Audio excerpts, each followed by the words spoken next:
Deixa eu te fazer uma pergunta. Você sabe como que fala esses verbos em inglês?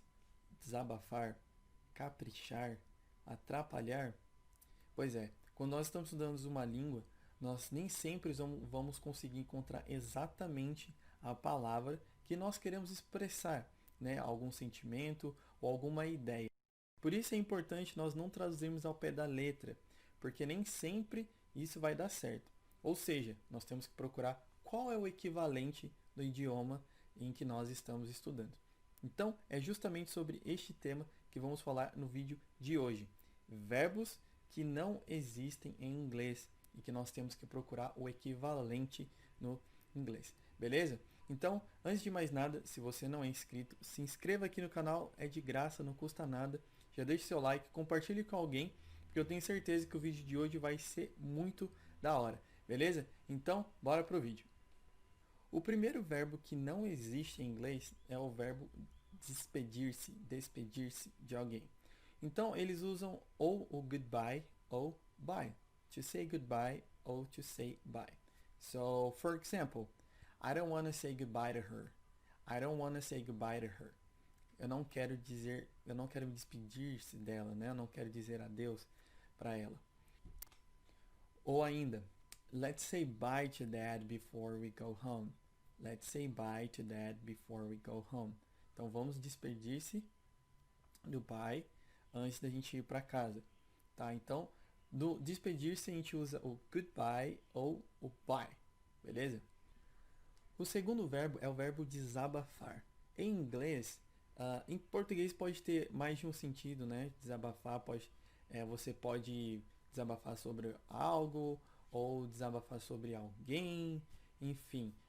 No inglês nós usamos o seguinte exemplo: get something off someone's chest. Ficou um pouco complicado? Então vamos ver com um exemplo. She wants to get something off her chest. She wants to get something off her chest. Então, ela quer desabafar. Se você for falar, por exemplo, eu quero desabafar, I want to get something off my chest. Ok? I want to get something off my chest. Então, eu quero desabafar.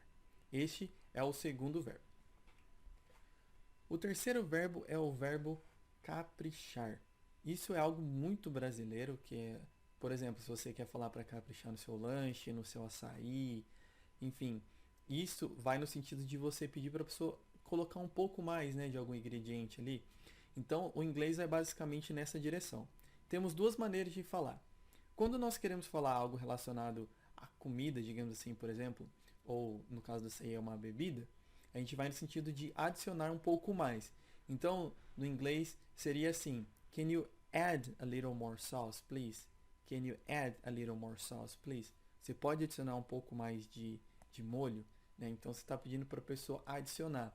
Então você pode expandir isso para outras coisas. Então, can you add, né? Ou could you add, que seria mais polite, mais educado.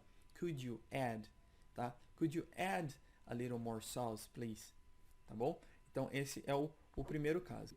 A segunda maneira é no sentido literal, colocar bastante pensamento em algo. Então, por exemplo, I put so much thought into this project. I put so much thought into this project. Então, eu caprichei bastante neste projeto. Então, eu coloquei muito pensamento neste projeto, tá? Então, o caprichar tem essas duas maneiras. O quarto verbo é o verbo atrapalhar, que em inglês nós podemos usar dois verbos que são parecidos, são equivalentes, que é o bother e o disturb, que basicamente é o incomodar e perturbar, beleza? Então, por exemplo, se você pergunta assim, Am I bothering you? Am I bothering you? Eu estou te atrapalhando? Eu estou te atrapalhando? Ou você pode falar, I'm sorry for disturbing you. I am sorry for disturbing you. Então, me desculpe por te atrapalhar. Então, neste caso, ele não foge muito, né? Perturbar e incomodar, né? Então, vai ali de atrapalhar e está ali no mesmo sentido. Então, a gente usa os dois verbos, bother and disturb, ok?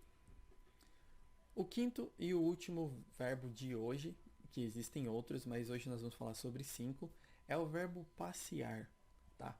Em inglês não existe o verbo passear. Então, por exemplo, você não pode falar I want to passear, tá?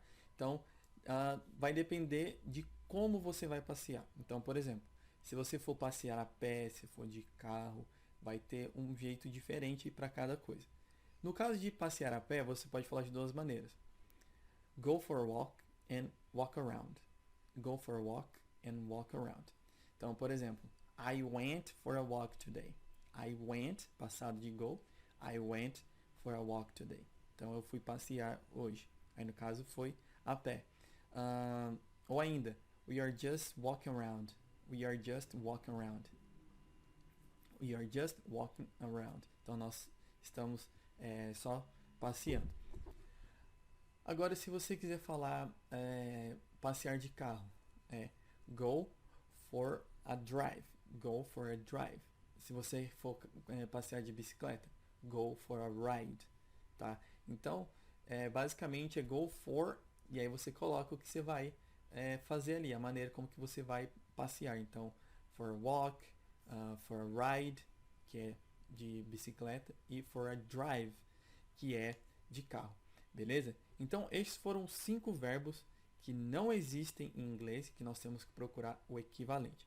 E aí, você já conhecia algum desses? Você ou já conhecia todos ou não conhecia nenhum? Agora é a sua hora de praticar. Comente aqui embaixo com frases. Não tenha vergonha. Eu vou comentando abaixo também se tiver algum erro. Se não tiver também, a gente comenta parabéns. Se não tiver também, você vai estar praticando do mesmo jeito. Beleza? O importante é praticar e não só assistir o vídeo. Beleza? Então, se você curtiu esse conteúdo, deixa seu like, que ajuda bastante. Compartilhe com as pessoas que estão aprendendo inglês, porque eu tenho certeza que muitas das vezes bate essas dúvidas e só com o tempo que nós vamos pegando esses detalhes. Beleza?